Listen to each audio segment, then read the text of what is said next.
Kembali lagi di Bung Karno The Other Stories, dan pastinya masih bersama Anissa, dan juga kali ini masih bersama narasumber kita Mas Rosso yang akan ngobrolin tentang sejarah-sejarah yang tercecer nih dari Bung Karno. Kalau kita kemarin-kemarin sebelumnya bahas tentang mas kecilnya, ada satu nama yang sebelumnya sempat disebut sama Mas Rosso di pembahasan kita sebelumnya. Nah, kalau kamu ada yang ngeh, hari ini kita akan membahas sosok tersebut. Kira-kira ada siapakah? Let's go!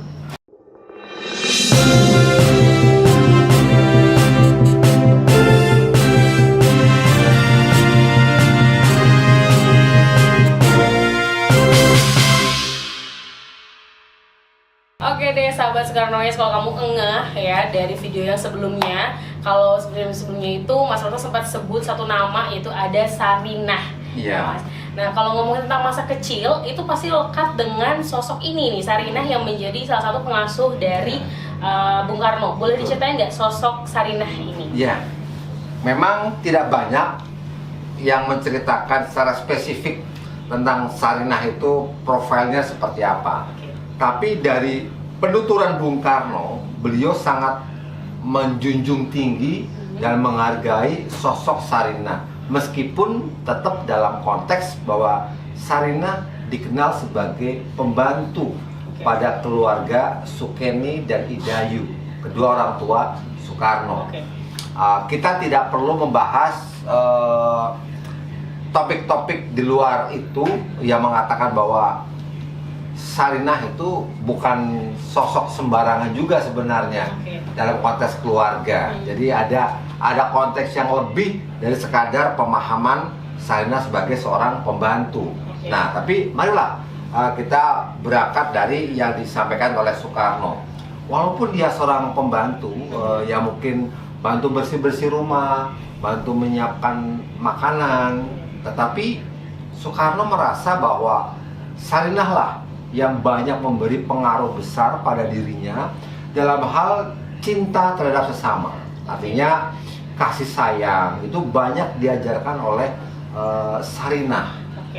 Karena itu Sarinah dalam banyak hal disebut Soekarno sebagai sosok yang dia junjung sangat tinggi. Karena itu pula Soekarno tidak pernah melupakan jasa seorang Sarinah. Sarinah sendiri ini bersama Soekarno ini sampai dengan umur berapa, Mas? Ya, digambarkan umur anak-anak, karena Soekarno lulus HIS, kemudian ketika dia mau lanjut ke Surabaya, umur-umur 15-16, itu kan dia sudah pindah ke Surabaya dan indekos di rumahnya Cokroaminoto. Itu artinya ya 15 tahun ke bawah dia hidup bersama Sarinah. Berarti ini Sarinah termasuk bukan hanya seorang pengasuh atau pembantu, tapi juga yang mengajarkan untuk memanusiakan manusia. Ya, pasti. Kepada Bung Karno, dan akhirnya sekarang menjadi orang yang sangat menghargai sesama manusia, seperti itu ya. Jadi nilai-nilai lain yang didapatkan bukan cuma dari orang-orang penting, orang-orang besar, tapi dari orang sekitar, walaupun mungkin dianggap sepele sama orang lain. Ternyata dia mengajarkan suatu hal yang humanis, yang mulia terhadap kepada Bung Karno, gitu ya. Nah, kalau misalkan Bung Karno ini waktu kecilnya bagaimana sih, Mas, bersikap kepada Sarinah itu sendiri? Ya, wajar seperti halnya seorang anak-anak, bahkan tidak sungkan-sungkan dia minta dikelonin oleh Sarinah waktu masih anak-anak. Jadi bayangan saya ya dekat sekali ya, secara emosional juga sangat dekat. Dan mungkin dia kalau mengadu kepada bapak ibunya segan, dia pasti curhatnya ke Sarinah. Sehabis mungkin kena marah bapaknya, dia ngadunya mungkin juga ke Sarinah, selain kepada ibunya tentunya ya. Jadi memiliki makna yang sangat penting. Dan saat ini, di luar konteks, saya pernah ziarah ke makamnya Sarinah di Tulungagung.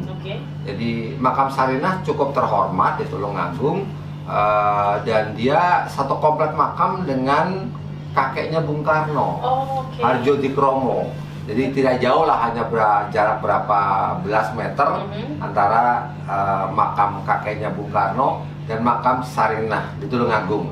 Jadi teman-teman sahabat Soekarnois kalau mau ziarah ke Tulungagung bisa datang ke makam Tulungagung Di sana ada makamnya kakeknya Bung Karno dan juga pembantunya Bung Karno. Berarti segitu berharga dan dihormati juga Oh, ya iya. Sarinah oleh keluarga, sampai pemakamannya pun di tempatnya masih satu Banyak, keluarga ya. lah ya, bisa dibilang dengan keluarganya Bung Karno. Luar biasa nih. Nah, Sarinah ini kalau di Indonesia atau apalagi di Jakarta nih ya, sahabat Soekarnois pasti nggak asing. Ada beberapa gedung yang dinamakan Sarinah. Itu ada hubungannya nggak sih? Ya, ada Nisa.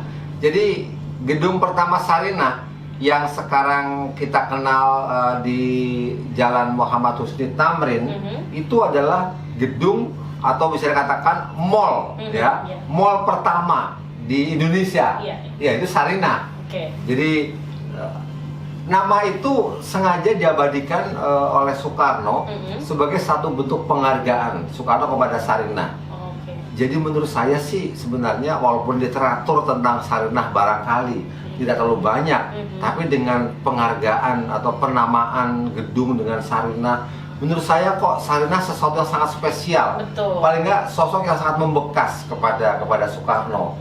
Dan bukan hanya menamakan gedung yang disebut Soekarno sebagai showcase produk-produk unggulan Indonesia. Awalnya begitu konsepnya. Oke. Gedung Sarinah dibangun untuk memamerkan kekayaan Indonesia dari kerajinannya, dari apa barang itu di Sarinah, itu konsep awalnya. Nah, tidak hanya kepada gedung nama Sarinah dilekatkan, tetapi juga pada apa istilahnya pendidikan wanita. Jadi Soekarno dulu sering memberi kursus kepada para perempuan Indonesia, kelompok maupun secara organisasi gitu ya, memberi istilahnya piwulang ajaran-ajaran. Nah, pelajaran-pelajaran tentang emansipasi wanita, semua hal terkait dengan mendidik wanita Indonesia yang dilakukan oleh Bung Karno, itu bukunya dinamakan Sarinah. Oh, Gitu ya. Jadi ada buku judulnya Sarinah, isinya berupa mata pelajaran yang dikuliahkan Soekarno kepada para perempuan Indonesia di mana-mana. Kalau dia bicara dari komunitas perempuan di Jawa, komunitas perempuan di Sumatera, komunitas perempuan di Sulawesi, dia selalu membawa topik-topik itu dan kemudian dibukukan, diberi nama judul apa? Sarinah pula. Berarti kan luar biasa. Segitu Penghargaan. besar Ya. efeknya ya Ya. dari apa yang dilakukan Sarinah kepada Bung Karno, dan akhirnya ternyata sampai dibikinkan gedung, Iya. terus juga pembelajaran-pembelajaran untuk para wanita emansipasi Iya. juga terinspirasi dari sana, Betul. dan di bukunya dinamakan Sarinah Sarinah, juga. betul. Luar biasa sekali ya, walaupun Iya. dipandang sebelah mata sama sebagian orang, mungkin artikelnya nggak terlalu banyak atau nggak Iya. banyak yang dibahas, tapi ternyata segitu besarnya Iya. peran Sarinah untuk keluarga dari Bung Karno itu Terutama sendiri. Bung Karno, ya. Iya, luar biasa nih ya. Nah, buat sahabat Soekarnois, nih kalau misalnya lagi main-main ke mungkin situs-situs yang bertemakan Soekarno, jangan lupa nih mampir ke Tulungagung ya, sekaligus ziarah ke makam kakeknya ya, Ya, Mas ya. Dan juga di sana ada makam dari Sarinah itu sendiri. Oke, sahabat Soekarnois, itu dia pembahasan Anissa dan juga Mas Roso seputar Sarinah, orang penting lainnya, walaupun kadang dipandang sebelah mata karena cuma sebagai pengasuh nih dalam kehidupannya Bung Karno, tapi memberikan pembelajaran luar biasa, yaitu memanusiakan manusia yang diajarkan oleh Sarinah kepada Bung Karno. Nah, buat kamu nih sahabat Soekarnois yang masih penasaran tentang cerita-cerita dari Bung Karno yang mungkin nggak ada di buku, kamu boleh banget nih, jangan lupa untuk nyalain lonceng notification-nya, dan jangan lupa juga untuk like, komen, dan juga subscribe. Dan boleh juga kalau ada pertanyaan yang ingin kamu tanyakan, komen aja langsung di bawah. Kalau gitu Anissa pamit, dan juga Mas Rosa pamit, dan sampai jumpa.